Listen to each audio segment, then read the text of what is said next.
En 2018, les contribuables français ont payé 138 € de redevances audiovisuelles pour financer le service public. Les Français paient, les Français casquent, et pendant ce temps-là, c'est la liberté d'expression qui recule. Alors, avant le 31 décembre de cette année, donnez-nous la valeur de cette redevance pour augmenter la portée de la voix de TV Liberté, pour que vos impôts aillent réellement à vos idées. Aidez-nous à porter la voix de la résistance, la voix de la dissidence. Aidez-nous à défendre vos idées. Donnez à TV Liberté.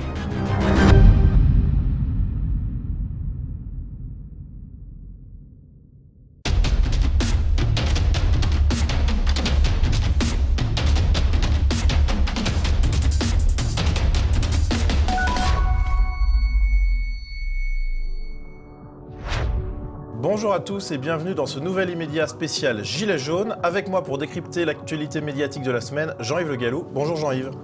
Bonjour Nicolas. Les médias ont mis du temps à admettre que l'ultra-droite n'était pas à la manœuvre le 24 novembre sur les Champs-Élysées. Un manque d'analyse inquiétant. Les Gilets jaunes et les journalistes se regardent avec méfiance. Plusieurs journalistes sont pleins d'agressions. Une animosité qu'ils semblent peiner à expliquer. Tous les médias internationaux avaient les yeux tournés vers les Champs-Élysées. Et l'image d'Emmanuel Macron à l'international a été touchée. Bien entendu, vous retrouverez dans ce numéro le zapping et les tweets de la semaine.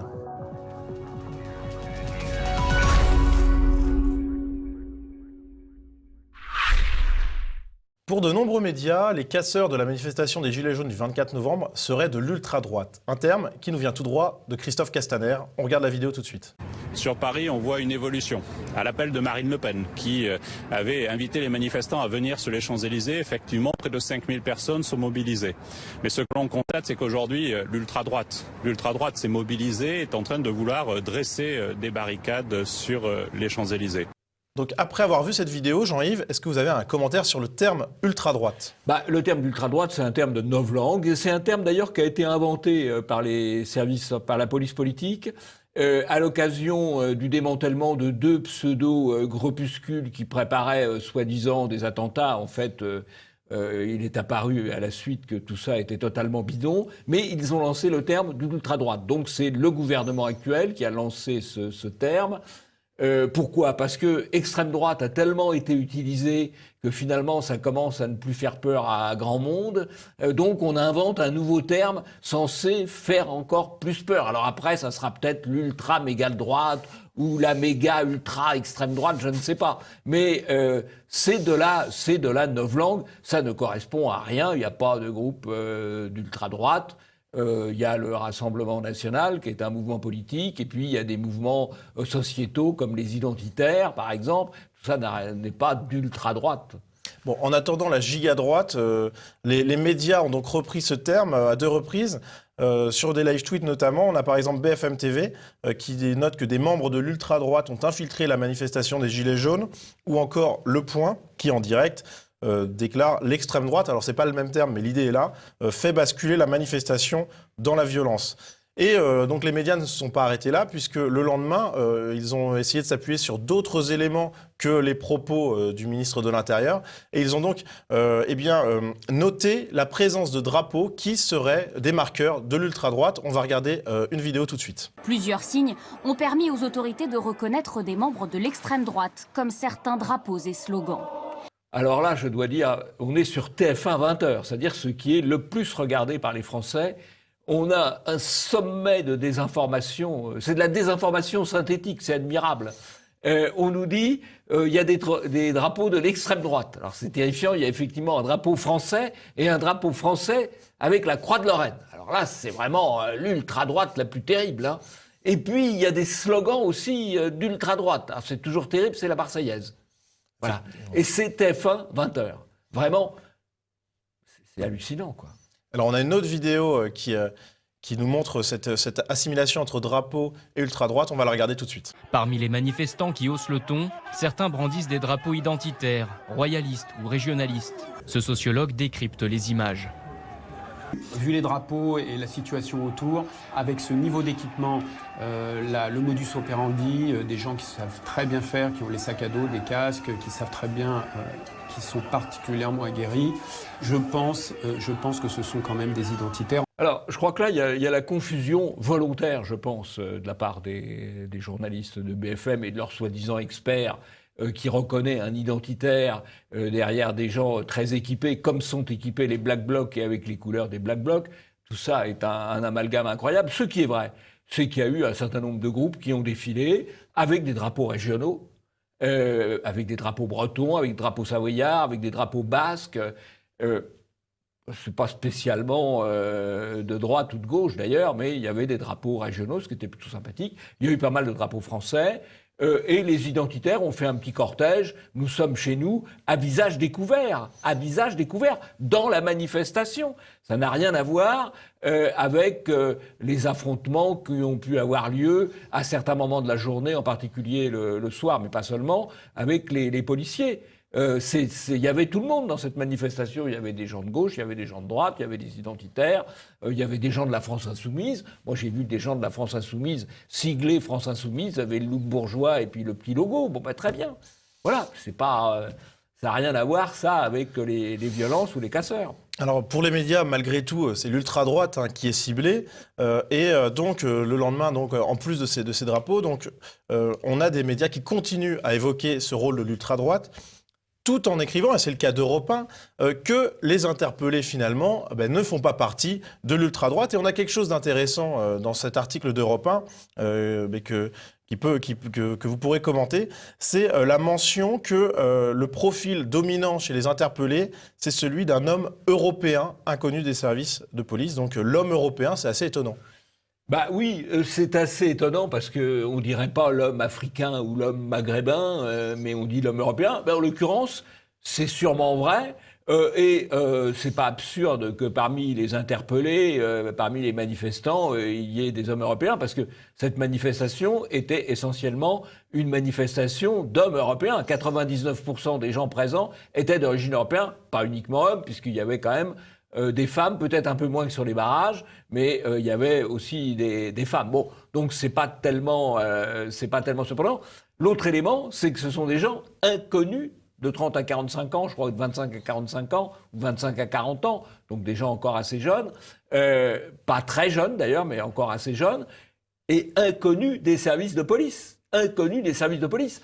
Or, ce qu'ils appellent l'ultra-droite, a priori, si les policiers les reconnaissent, ils nous ont même dit, je crois que c'est M. Delpech, le préfet de police, qui nous a dit on les suit, donc on les connaît, on les fiche. Donc, ils n'ont pas arrêté ces gens-là. Voilà, ça me paraît clair.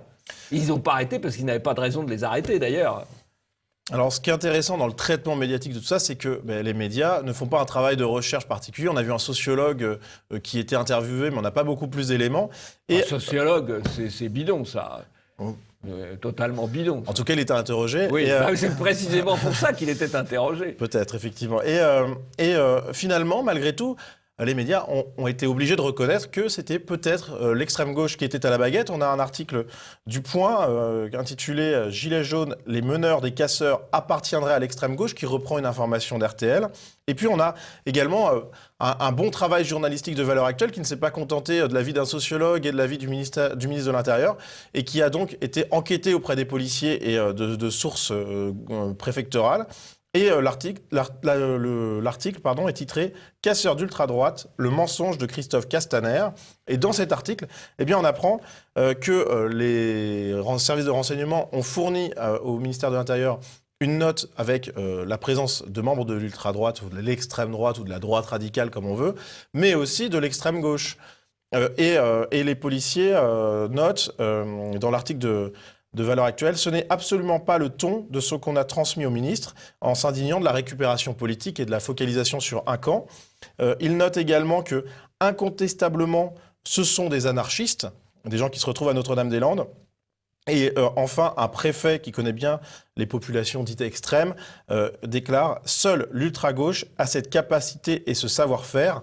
Donc là, on est dans ceux qui sont dans l'affrontement avec les policiers. Donc on a là un travail journalistique effectué par Valeurs Actuelles, mais qui n'a pas été effectué par les autres médias. Non, alors les autres médias, je crois, ils ont repris. C'est le cas dans les régimes totalitaires. Dans les régimes totalitaires, les médias reprennent systématiquement le point de vue du gouvernement et du ministre de l'Intérieur. Bon, je crois qu'on est dans un régime totalitaire imparfait, puisque quand même, on a les réseaux sociaux pour s'informer, on a des journaux quand même comme Valeurs Actuelles qui disent des choses un petit peu différentes. Mais on est dans un régime, on va dire, pré-totalitaire, où les médias reprennent purement et simplement la désinformation émanant du gouvernement et du ministre de la police. Je dois dire, moi comme vous, Nicolas, j'étais sur les Champs-Élysées samedi matin. Ce qui m'a frappé, c'est deux choses.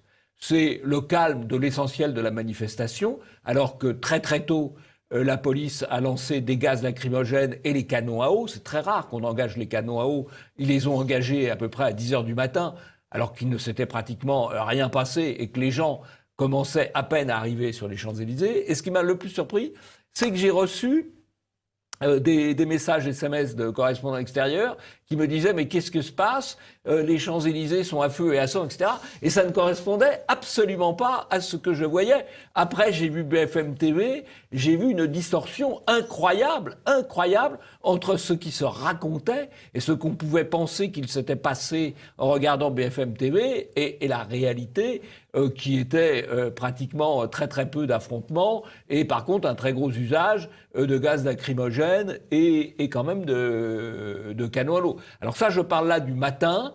Bon, jusqu'à 15h, la situation est à peu près restée celle-là, avec peut-être, on appelle barricades, ces 2-3 barrières de chantier qui ont été déplacées. On appelle barricades 2-3 palettes qu'on brûlait. Bon, faut relativiser les choses. Il y avait un peu plus que des palettes. Un peu plus que des palettes. Allez, un peu plus que des palettes. Mais enfin, il y avait notamment une cabane de chantier. Oui, une cabane de chantier. Bon, ça c'est vrai, je l'ai vu, je peux pas dire le contraire, mais c'est pas non plus une émeute majeure. Bon. Et après, effectivement, il y a eu sans doute plus de violence avec la tombée de la nuit. Et après la tombée de la nuit, il y a eu l'arrivée des casseurs immigrés, ou de certains casseurs immigrés. Donc ça, c'est différent. Mais c'était la communication des médias et du gouvernement à partir de 10h ou 11h du matin, elle est totalement fantasmagorique. Alors, il y a une communication donc à la fois sur les violences et puis aussi donc sur l'ultra-droite, c'est ce dont on parlait, en sachant qu'effectivement, malgré cette focalisation sur de la casse venant de l'ultra-droite, eh bien en fait, l'extrême gauche a revendiqué sur Facebook, sur diverses pages, cette casse. On a plein d'exemples, mais il y en a un qui est celui d'un groupe qui s'appellerait La Meute et qui déclare... Ce n'est pas, comme l'a affirmé Castaner à BFM, l'extrême droite qui est à l'origine des barricades et des affrontements sur les champs. Non pas qu'ils en prennent la responsabilité, mais pour eux, ce n'était pas l'extrême droite. Donc c'est quelque chose que les journalistes auraient pu savoir.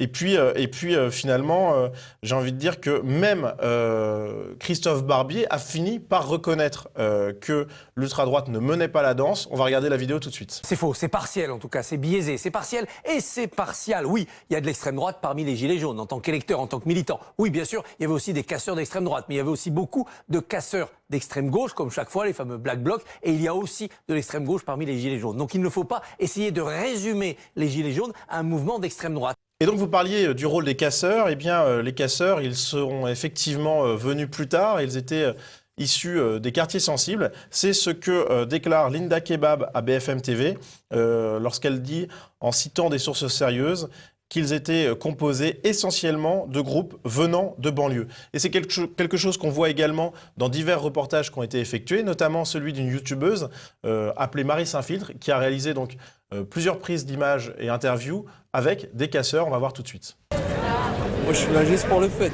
Tu casses un peu? Ouais, voilà. T'es là pour la rigolade aussi, non? Ouais. Moi, quand il y a la merde, je suis là. Qu'est-ce que vous faites là, vous? Qu'est-ce que ça vous intéresse, tout ça? Outre cette vidéo de la youtubeuse Marie Saint-Filtre, eh bien, il y a également un grand angle de BFM TV qui a été consacré à la question des casseurs et qui interroge l'un d'entre eux. Moi, je suis pas là pour les gilets jaunes. Je suis là tout simplement pour casser, pour pour tout défoncer ici, c'est tout simplement. Moi, j'ai pas d'idée, je viens des banlieues, on vit la misère dans les banlieues, on a toujours des problèmes avec la justice, et aujourd'hui, on vient se venger, c'est tout. Oui, alors on peut observer quand même que les vrais casseurs tardifs en tout cas, n'ont pas été interpellés. Alors pourquoi ? Sans doute parce qu'ils sont plus difficiles à attraper que le type de 30 ans qu'on est à sa première manif, l'Européen de 30 ans qu'on est à sa première manif, il est plus facile à attraper que le vrai casseur. Ça, c'est une raison un peu technique, il faut se placer du point de vue du gars qui fait le boulot.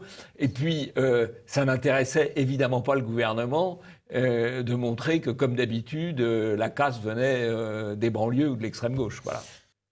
Alors malgré l'évidence que les casseurs n'étaient pas, en tout cas uniquement des gilets jaunes, mais pour beaucoup des membres de l'extrême gauche ou des casseurs venus de banlieue, eh bien Monsieur Nunez, sur RTL, face à une journaliste qui aurait pu être un peu plus pugnace, eh bien minimise complètement le rôle de l'extrême gauche. On l'écoute tout de suite. Mais c'est assez classique, c'est une constante de l'ordre public, notamment à Paris.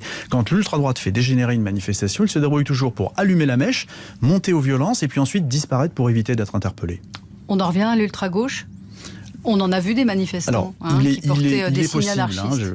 Nous travaillons à identifier les individus qui ont participé à ces violences. Et on ne peut pas complètement exclure qu'en fin de manifestation, on ait pu avoir des militants de la mouvance ultra-gauche. Mais tout ça mérite d'être confirmé.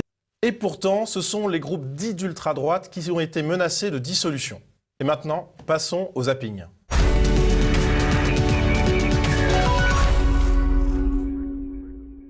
Vous avez donc supprimé les témoignages de gilets jaunes qui disent « Nous avons essayé nous-mêmes de nous opposer à ces casseurs qui sont venus essayer de dissiper et de perturber notre manifestation qui était une manifestation pacifique. » Ils l'ont dit, et ce témoignage-là, je ne le vois pas malheureusement diffusé ce soir. C'est dommage. Si on les a aussi les témoignages. Donc Sofia Chikirou a fait sur sa page Facebook, et là ça m'a mis quand même en colère, parce qu'il y a une sorte de délitement aujourd'hui de la parole publique. Sofia Chikirou, c'est pas n'importe qui, puisque c'est la communicante proche de Jean-Luc Mélenchon, et elle a eu un rôle assez important durant la campagne présidentielle. Que dit-elle ? « Je ne parviens pas à ressentir de compassion sincère pour ces journalistes, leur niveau de corruption mentale, leurs mensonges et la désinformation qu'ils nous imposent sont autant d'éléments qui justifient la colère. » Pour équilibrer les choses, regardez effectivement des gilets jaunes qui étaient sur place et qui disent le contraire de ce que dit Laurent Nunez. On les entend aussi, il n'y a pas de problème. C'est un groupe de casseurs, quoi. C'est clair et net. Mais qui n'était carrément pas dans la manifestation, quoi. Sans gilet, sans rien. Jean-Christophe Lagarde. Merci, moi je vois de m'avoir écouté. Moi je vois pas du tout, c'est normal. Et je pense que tes spectateurs doivent apprécier. Mais d'où tu sors, d'où tu parles, c'est qui t'a élu, toi? Tu parles d'où? Personne ne m'a élu. Alors pourquoi tu te permets sur le... Pourquoi tu te permets quand on met quelqu'un en cause, quand on met quelqu'un en cause, il a le droit de répondre. Et pourquoi vous vous permettez de le tutoyer déjà? Non, allez, arrêtez. Le respect commence par là. Éric Rouet est mis en cause, il répond. Allez-y. Donc en fait, sur 5% des blocages qui va mal se passer, vous allez définir le blocage en lui-même en entier, c'est ça? Donc sur la population, il va y avoir 5% de voleurs, toute la population va être des voleurs, c'est ça? On voit chez les Gilets jaunes beaucoup de femmes. Oui. Beaucoup de femmes qui sont aux avant-postes, qui prennent la parole, qui sont... Vous avez raison de le faire remarquer. C'est frappant parce qu'il y a peu de mouvements sociaux, peu d'organisations syndicales, pour ne pas dire aucune, peu de partis politiques, en fait aucun, qui soient capables comme cela de laisser en tout cas se présenter comme des militants ou des meneurs, des femmes à peu près autant que les hommes. Ça ne se compte pas comme ça, mais enfin c'était très frappant à chaque fois dans les reportages. Non, Lucas, je suis avec lui, je suis Stéphane. Là, la section à droite.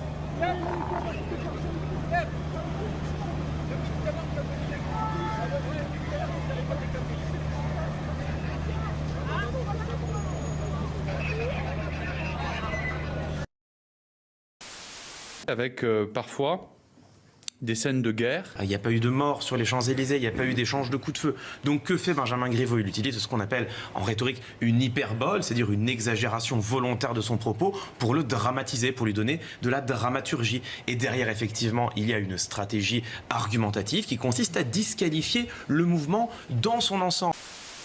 Ce manifestant qui samedi fait en direct un signe de la main devant une caméra, aussitôt interprété par ce compte Team Macron comme un salut nazi. Une députée de la majorité, Naïma Mouchou, partage elle aussi sur Twitter cette image. Nous avons retrouvé la vidéo originale avec le son cette fois. Arrête, Macron! La députée qui a diffusé cette fausse nouvelle avant de la retirer est pourtant rapporteure de la loi contre la manipulation de l'information. Un comble. Ce ne sont pas les gilets jaunes qui ont manifesté, c'est la peste brune. Ce que fait Gérald Darmanin, encore une fois, c'est une stratégie de disqualification. C'est-à-dire qu'il ramène la la mobilisation populaire de samedi, plus de 100 000 personnes dans la rue, à ce qui s'est passé à Paris sur les Champs-Élysées. Il ramène ce qui s'est passé sur les Champs-Élysées aux seuls casseurs qu'il y avait. Il ramène ces seuls casseurs à ceux qui parmi eux appartiennent à l'ultra-droite, et il ramène cette ultra-droite à l'hitlérisme, au Troisième Reich. C'est absolument inacceptable en termes argumentatifs, inacceptable. Les journalistes, en général, et ceux des chaînes d'information continue, sont très habitués à rendre compte de manifestations encadrées, initiées par des centrales syndicales ou par des partis politiques, dans lesquels ils ont leurs contacts. Sauf que là, il y a eu un véritable effet de curiosité. C'est-à-dire qu'ils se disaient, mais c'est qui ces gens? Et du coup, il y a eu sans doute plus de temps consacré aux bloqueurs, du fait que pour la première fois sans doute de leur carrière, nombre de journalistes voyaient des gens qu'ils ne connaissaient pas, dont ils n'avaient pas le numéro de portable dans l'appareil. Alors on parle de la violence faite aux journalistes. Et je la condamne. Je la condamne. Non mais vous avez la violence que les journalistes nous font, quand BFM TV pendant toute une journée dit que je suis accusé de viol, que mes enfants voient ça, que ma femme voit ça, et que ça aboutit à un classement sans suite pour absence d'infraction. Est-ce qu'ils se rendent compte de la violence dont ils sont capables, eux? Donc vous êtes en train de me dire que la mafia a racketté Johnny en le menaçant de révéler une supposée homosexualité? Alors, il y avait des photos. Alors moi j'ai connu un garçon qui s'appelait Philippe Carbone, je l'ai connu au Maroc. White féministes, vous êtes complices! White féministes, vous êtes complices! White féministes, vous êtes complices! White féministes, vous êtes complices! Lui était homosexuel, alors c'était une vraie petite folle. Mignon comme. Mais attention, on ne peut pas dire une petite folle. C'était une petite folle. Non mais on peut pas dire des choses comme ça. On peut pas dire. Voilà, c'était une personne qui avait une orientation sexuelle. Il était homosexuel. Ouais. Je ne parle pas de Johnny, je parle de Philippe Carbone. Non, mais j'entends bien. Oui, mais c'est les propos, c'est pas très jeu, c'est pas. Ah mais c'est lui-même qui disait je suis une petite folle. Bon d'accord, très bien. Ok, d'accord. Ok, on avance. Bon, alors, un zapping évidemment très riche, avec une petite note humoristique à la fin, avec le conflit des féministes nord-africaines qui explique que les white féministes, en français dans le texte, sont coupables du blancriarcat ou du patriarcat. Enfin bref, elle nous amuse un petit peu finalement, voilà. Mais il y a le masochisme qui fait que des jeunes féministes blanches, je crois, obligées de reprendre le slogan des féministes racistes maghrébines ou africaines, c'est vraiment des gens qui ont la tête un peu à l'envers. Dans les choses un petit peu humoristiques aussi, il y a notre ami Viktorovitch, qu'on critique parfois, qui là est assez bon. Il faut dire qu'il défend la France insoumise et il le fait pas mal en remettant les choses en place quant à la désinformation gouvernementale dont on a déjà parlé sur les événements des Champs-Élysées. Et puis, une chose aussi très intéressante, c'est la mise en cause par les journalistes de Jean-Yves Camus. Qui est Jean-Yves Camus ? C'est un chercheur spécialisé depuis très longtemps sur ce qu'on appelle l'extrême droite. Il vient des milieux antiracistes, enfin, entre guillemets, mais c'est un homme qui essaye de comprendre un petit peu les choses. Et là, il a dit, le problème des journalistes, c'est qu'ils n'ont pas le téléphone des gens qui organisent les manifestations et ils ne savent plus quoi faire. Ce qui est tout à fait vrai. Les journalistes, ils vivent quand même un peu dans la connivence, avec les gens de pouvoir, avec les partis, avec les syndicats. Et là, ils ne connaissent pas. Ils sont mal à l'aise. Ils ne comprennent pas. Il a dit ça. Les journalistes lui sont tombés dessus en meute. Comme quoi, il est interdit de critiquer les journalistes, même quand on est un homme qui est quand même habituellement considéré comme un fafologue, si vous me permettez le néologisme, réputé. Voilà. Donc, on n'a pas le droit de critiquer, même quand on vient des bons milieux, on n'a pas le droit de critiquer la sacro-sainte caste journalistique. Nous, heureusement, on n'a pas ces pudeurs sur Immédiat. Très joli aussi, cette députée... La République En Marche, qui a été rapporteur de la loi sur les fake news, de la loi de censure sur les fake news, qui en a commis une superbe en relayant l'argument selon lequel un manifestant, un gilet jaune, aurait fait le salut nazi, alors que ce brave homme faisait le salut romain Ave Macron par dérision. Eh bien, voilà une belle fake news. Il faudrait quand même que là, le parquet se penche là-dessus, là, tout de même. Je pense qu'il va le faire très, très rapidement. Dans les délires, on a aussi les délires sur les scènes de guerre. Il n'y a pas eu de scène de guerre à Paris. Encore une fois, une palette ou même une cabane de chantier qui brûle, c'est pas tout à fait une scène de guerre. D'ailleurs, cette expression a été tout à fait dénoncée par un certain nombre de journalistes qui sont près des Champs-Élysées ou qui étaient près des Champs-Élysées. Je pense à Béatrice Houchard ou je pense à Anne-Elisabeth Moutet, qui ont dit non mais arrêtez, il faut quand même pas exagérer les choses. Un petit bon point pour le politologue Régnier, qui note qu'il y a beaucoup de femmes dans ces manifestations, peut-être plus d'ailleurs sur les barrages, mais peut-être un peu moins sur les Champs-Élysées, encore qu'il y en avait. Et ça, c'est un phénomène nouveau. Bah oui, effectivement, ça émane... c'est une manifestation, un mouvement qui émane directement du peuple. Et dans le peuple, il y a des hommes, mais il y a aussi des femmes. Et puis c'est un mouvement qui est quand même centré un peu sur les fins de mois. Et les femmes sont aussi concernées par cela. Enfin bon, c'est un bon point de le noter. Un bon point aussi, vous voyez là, je suis généreux, un bon point pour Jean-Alain Lacapelle du Rassemblement national qui oblige les journalistes à sortir un témoignage de Gilets jaunes disant que si un péage a été brûlé, ce n'est pas eux qui l'ont fait, mais des gens cagoulés qui sont arrivés d'ailleurs. La moindre des choses, quand il y a un événement de ce type, c'est que les journalistes donnent les deux points de vue, qu'ils donnent le point de vue du ministère de l'Intérieur et de M. Castaner. Même Castaner, c'est un joueur de poker, il a gagné sa vie en mentant, donc il continue. Bon, mais qui donne le point de vue de M. Castaner, M. Gastamer, pourquoi pas, mais il faut aussi donner l'autre point de vue. C'est ça l'équilibre, c'est ça l'information, c'est la confrontation des points de vue, c'est pas le point de vue unique. Merci Jean-Yves. Passons au deuxième sujet, les médias face au peuple.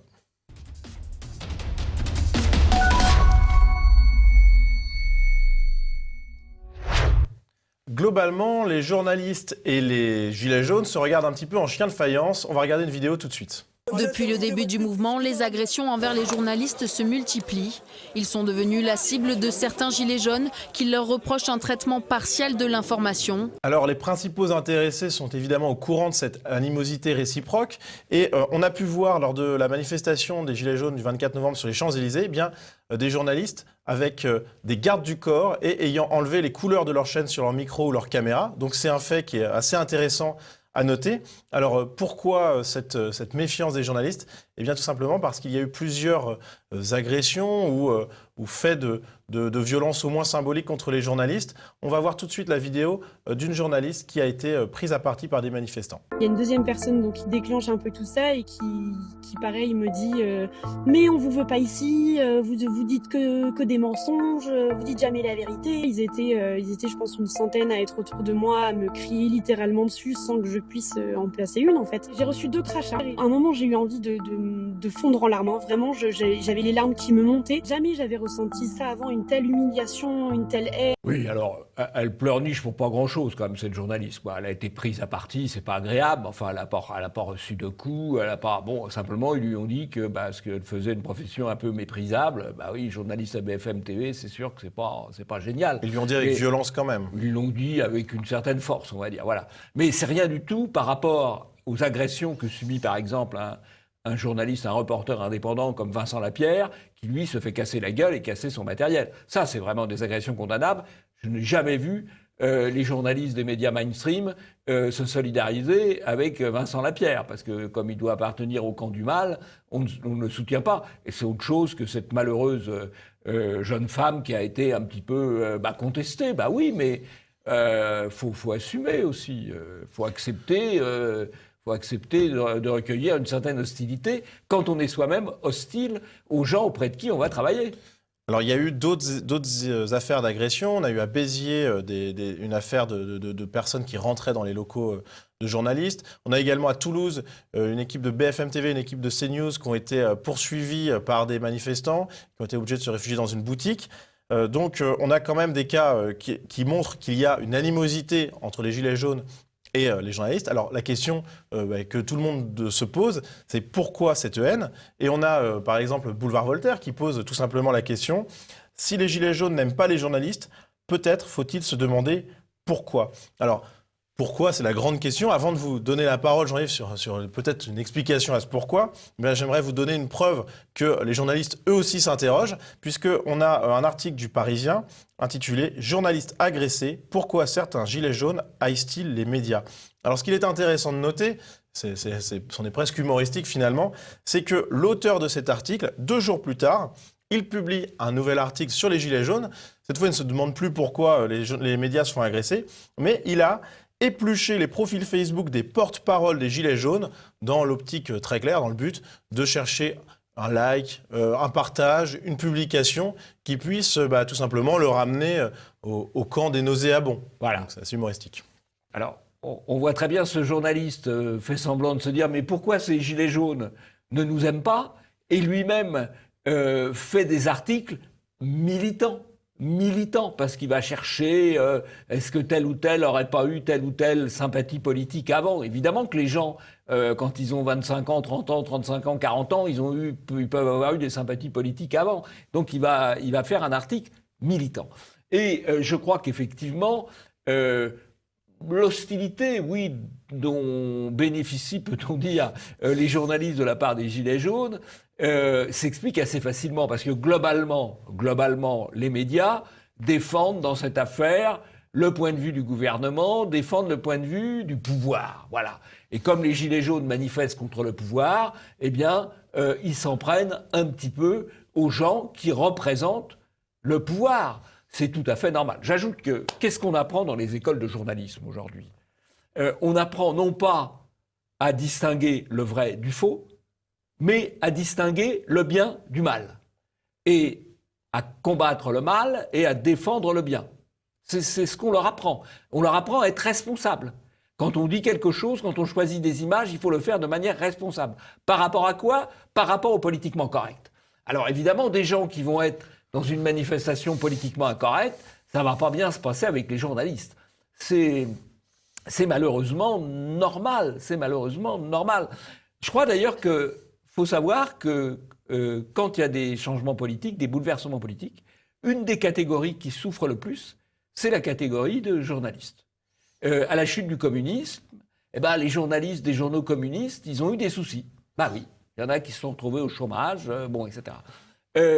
À la Libération, en 1944, la corporation qui a été la plus épurée, ça a été aussi les journalistes. Brasillac a été fusillé en tant que journaliste. Voilà. Donc, il y a une certaine hostilité contre les journalistes quand ils portent la parole du pouvoir, quel que soit le pouvoir. Quel que soit le pouvoir. Et je crois qu'aujourd'hui, les journalistes portent la parole du pouvoir, portent la parole de la superclasse mondiale, portent la parole politiquement correcte. Et bien évidemment, ça suscite une certaine hostilité de ceux qui ne sont pas politiquement corrects. Ça peut se comprendre. Et puis il y a le porter la parole au sens littéral du terme, puisqu'il y a des journalistes qui ont fini par atterrir au porte-parole de l'Élysée ou du ministère de l'Intérieur. Donc, vous avez tout à fait raison, Nicolas. On a Bruno Roger-Poty qui a été porte-parole, puis finalement ils l'ont un peu écarté, mais il est encore dans le système à l'Élysée. Et puis alors, il est conseiller mémoire. Conseiller mémoire, c'est dire. Et puis alors ça ne s'invente pas, mais ça devrait faire hurler le porte-parole du ministère de l'Intérieur, est un journaliste de BFM TV. Il y a moins d'1 an, il était encore un journaliste à BFM TV. Alors évidemment, il a assez facilement l'oreille de ses anciens confrères. Après, il ne faut pas s'étonner que les manifestants ne soient pas fanats de BFM TV. Passons au tweet de la semaine.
Bon, il y a pas mal de tweets intéressants. On apprend notamment que M. Delpech, le préfet de police, il veut dissoudre les identitaires, non pas du tout parce qu'ils ont participé ou ils auraient participé à des violences, parce que c'est pas le cas, mais parce que ils sont contre l'immigration, contre ce qu'il appelle le vivre ensemble. Donc c'est un motif idéologique. C'est-à-dire que la conception qui se fait de l'ordre public, c'est que c'est le respect du politiquement et de l'idéologiquement correct. C'est extraordinairement inquiétant. Police de la pensée, police tout court, police politique, on ne sait plus trop quoi, on ne sait plus trop ce qu'il en est. Bon, dans le même esprit, alors les journalistes de l'Express protestent un petit peu parce qu'on veut mettre à leur tête Monsieur Jeannet, qui est un militant spécialiste du numérique, donc reconnu du numérique, mais aussi militant de la République En Marche. Alors ils doivent trouver que c'est quand même un peu trop visible, qu'il faudrait peut-être être un peu plus discret. Et puis qui retrouve-t-on aux 70 ans du journal du dimanche? Eh ben, Monsieur Benalla. Alors c'est assez marrant parce que c'est extraordinaire. Monsieur Benalla, il est soi-disant exfiltré, il a soi-disant disparu, mais il est invité dans tous les bons cocktails, dans tous les endroits où il faut être vu. Alors là, il a rencontré plein de ministres, il a même rencontré un ancien président de la République, Monsieur Sarkozy. La vie est belle pour Monsieur Benalla, finalement. D'autant qu'il a a priori discuté longuement avec Richard Ferrand. Donc je ne sais pas de quoi ils ont parlé. Eh ben voilà, mais ils avaient sûrement des sujets de conversation. Voilà. Alors, nouvelle assez amusante, on vous en avait parlé, amis internautes, à l'époque où Hervé était encore à votre place, Nicolas, de l'Eurovision. L'Eurovision sélectionne des chansons pour le politiquement correct, et on avait sélectionné, la France avait sélectionné une chanson, Madame Monsieur, qui visait à faire larmoyer à propos de l'Aquarius. Eh bien, Madame Monsieur, ils sont obligés d'interrompre leur tour de chant parce que les salles sont vides. Ça prouve le décalage incroyable entre ceux qui essayent de faire l'opinion et l'opinion. Voilà. Dernier point, mais là on est presque dans la politique avec ce tweet. C'est ce qui s'est passé à la France Insoumise, où il y a eu un arbitrage entre une ligne, on va dire, plus républicaine, plus souverainiste, et une liste communautariste immigrationniste. Et c'est la ligne communautariste immigrationniste qui l'a emporté à la France Insoumise chez Mélenchon, pour une raison d'ailleurs extrêmement simple. C'est pas la peine d'aller chercher des raisons idéologiques majeures. C'est que tous leurs députés, à part M. Ruffin, sont élus des banlieues de l'immigration, et donc ils vont faire la politique des banlieues de l'immigration. Voilà. Ça s'appelle le clientélisme. Dernier point, il a été reproché aux vedettes, aux stars, je ne sais pas comment on doit dire, de ne pas avoir pris parti, aux célébrités, de ne pas avoir pris parti pour les Gilets jaunes. Et c'est vrai que autant ils sont capables de se mobiliser pour toutes les causes, pour la nuit debout, pour l'Aquarius, etc. Là, les Gilets jaunes, c'est pas leur tasse de thé. Bien qu'ils vivent des impôts des Gilets jaunes aussi, avec toutes les subventions qu'ils reçoivent. Mais passons. Alors il faut quand même signaler 3 exceptions. Dubosc, Polnareff mais Brigitte Bardot, qui a revêtu son gilet jaune, ce qui est plutôt sympathique. Et qui lui allait très bien. Passons au 3e sujet. Macron, cible des médias internationaux.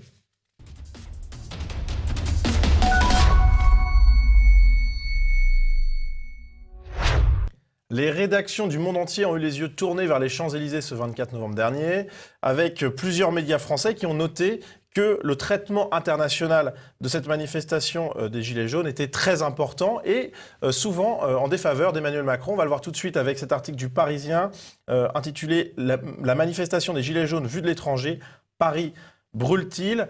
Même son de cloche sur 20 minutes avec un article intitulé « Gilets jaunes, la presse étrangère raille Emmanuel Macron ».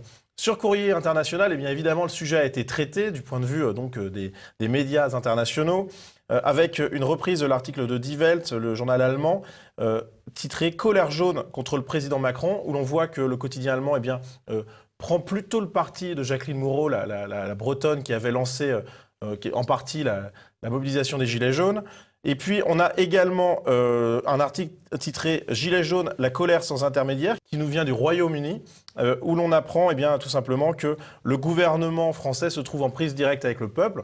Et puis, toujours Courrier International, qui note que pour les médias étrangers, le discours de Macron a été un mea culpa insuffisant face aux Gilets jaunes. Et puis en Hongrie, eh bien, Emmanuel Macron a été globalement violemment attaqué. C'est intéressant de regarder ce cas de plus près. On a d'abord un média plutôt proche de Soros, George Soros, le média Index, qui titre « Des gaz lacrymogènes dispersés à Paris » et qui fait un compte-rendu plutôt neutre, plutôt factuel, mais en minorant la casse et en minorant la colère des Français. Par contre, le son de cloche est évidemment différent dans les médias qui sont réputés plus proches du gouvernement. On a par exemple le média Origo qui titre « L'intervention de la police a été exceptionnellement violente lors des manifestations à Paris » et qui attaque gentiment mais sûrement Emmanuel Macron. On a également le média 888 qui titre « Manifestation nationale contre Macron, le président ne comprend pas les difficultés de la population ». Donc c'est un titre engagé, un traitement engagé de l'information. Et puis on a le média Pestis Rakok qui titre, je ne vais pas vous lire le hongrois, mais finalement la traduction signifie que les Français n'apprécient pas Macron et que de nouvelles initiatives, de nouvelles manifestations paralysent la France. Donc on a un traitement qui est différent selon l'angle des médias, mais globalement en Hongrie comme dans le reste du monde, on a une attaque quand même plutôt forte d'Emmanuel Macron qui est confronté à une crise en France. Oui, absolument, mais je note que le cas de la Hongrie, c'est une presse assez pluraliste, puisqu'il y a une presse pro-Orban, une presse anti-Orban, une presse pro-Soros, une presse anti-Soros. C'est pluraliste, sachant qu'Orban est quand même démocratiquement élu, ce qui n'est pas le cas de M. Soros. Mais enfin, il y a les deux points de vue. C'est ça la diversité. C'est normal qu'il y ait deux points de vue. Ça manque un peu en France. Effectivement, eh bien Jean-Yves, ça va être la fin de ce numéro immédiat qui a été dédié très largement aux Gilets jaunes. Merci d'avoir commenté l'actualité médiatique de la semaine avec moi. Chers téléspectateurs, n'hésitez pas à nous envoyer vos informations, vos retours à l'adresse mail qui s'affiche sur vos écrans. Et puis Jean-Yves, à la semaine prochaine. Avec un coup de chapeau quand même avant la fin. Ah, eh bien écoutez, allez-y. Un coup de chapeau pour vous, Nicolas, puisque vous avez pris le costume, vous avez repris le flambeau d'Hervé, vous avez pris le costume, et voilà, c'est assez vite finalement, puisque vous êtes à votre troisième, quatrième émission, je pense. Voilà, donc maintenant nous allons partir pour de nouvelles aventures. Rendez-vous la semaine prochaine. Merci pour ce coup de chapeau inattendu, à la semaine prochaine.